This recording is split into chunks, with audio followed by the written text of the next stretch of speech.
Okay guys, so right here we are in Lightroom and I wanted to show you the difference between RAW versus JPEG. This first file, I have two files here that I just snapped real quickly. The first file here is a RAW file, you can tell by the NEF extension here. And the other file, same settings and everything, but it's in JPEG.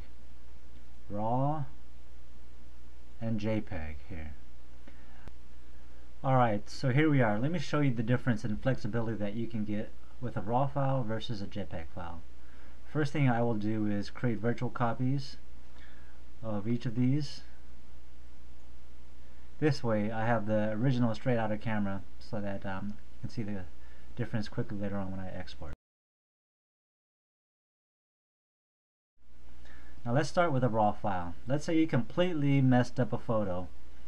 Let's see how much we can extract from this RAW file. One thing I want to do is bump up the exposure. Let's see how far we can go. Okay, we can go all the way up to 5 max. Give it a little contrast. Bring some of the shadows up. Let's bring some of the darkness up. It's already looking better, right?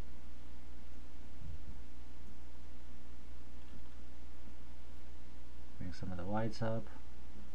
Lower down the blacks a little bit. So just from before, it is already much better. Let me do auto white balance so you can see. Okay, so quickly, here's before and here's after. Big difference, huh?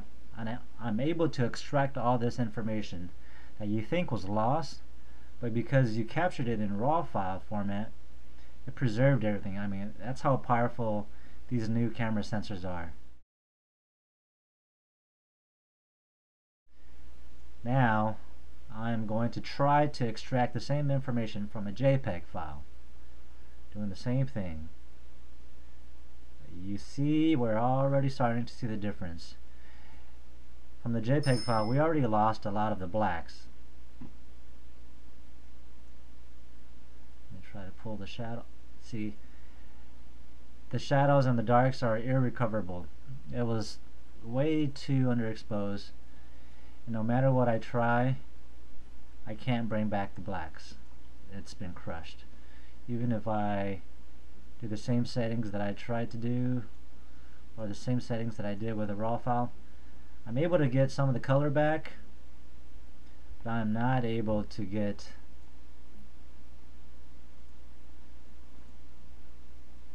any of the blacks back.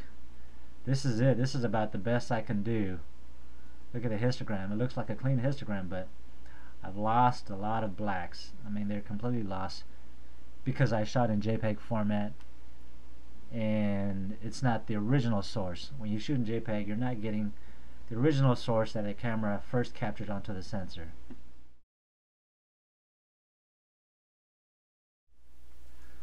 Okay, so here we have the JPEG file that was processed.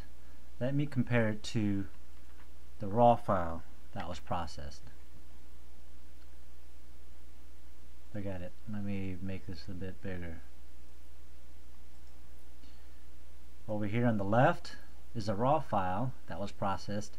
See how much I was able to pull out of the shadows, and it's a pretty decent photo. I mean, I was able to recover quite a bit amount of data.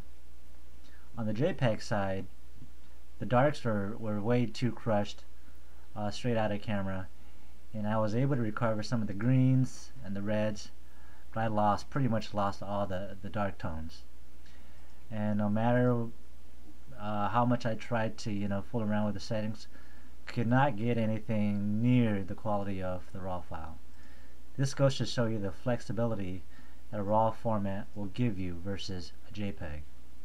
And these are extreme examples, but I mean, it shows you the difference in quality that you can get.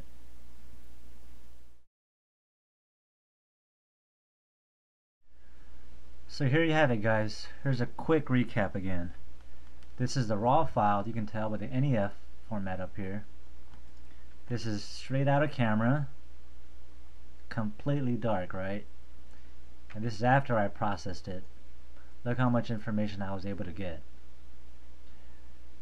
Now Let's go to the JPEG file. You can see up here on the left, JPEG. Straight out of camera, just as dark as the raw file. After I tried to process it, you could only do so much with the JPEG because you're working with a limited amount of data already. Just from the conversion of raw to JPEG, you already lost a lot of information, and when you try to extract more information from the JPEG, just simply aren't able to because it's not there.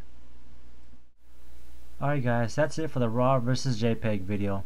Make sure you visit the blog for the full details on the pros and cons of raw versus JPEG.